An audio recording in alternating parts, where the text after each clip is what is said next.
Je viens de voir un film, c'était un bordel sans nom et on en... Attends, mais il s'est coupé les cheveux, il veut trop faire comme Régé le fils de p***.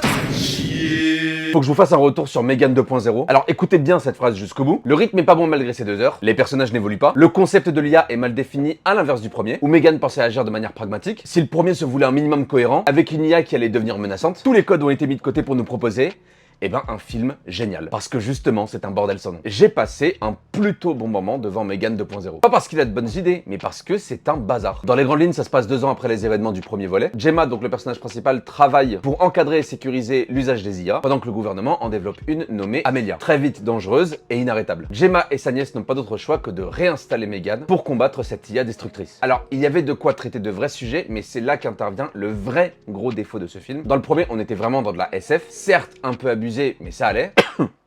Mais toujours avec la problématique suivante, si on créait un robot humanoïde doté d'une IA, comment va-t-il réagir en société? Megan était toujours menaçante, mais agissait toujours en tant qu'intelligence artificielle, mais toujours en se basant sur son programme de base, être l'ami de Caddy et la protéger coûte que coûte. Et dans le film, c'est exactement ce qu'elle fait. Là, dans le 2, on rentre dans du surnaturel, et ça m'a un petit peu gêné. Le surnaturel intervient uniquement à la fin, donc à la limite, c'est pas trop grave. Ils ont échoué là où Terminator avait excellé, parce que dans les 2 cas, ce sont 2 androïdes qui s'affrontent, et 2 androïdes qui évoluent différemment, mais ils évoluent toujours en androïdes, tandis que les 2 cyborgs de Megan 2.0 était beaucoup trop humanisé. Et le paradoxe, c'est que le plus humain de tous ces robots, c'est celui de Schwarzenegger. Malgré tout ça, j'ai passé un super moment. Est-ce que je vous le recommande entre potes? En vérité, oui, parce qu'entre potes, c'est très cool.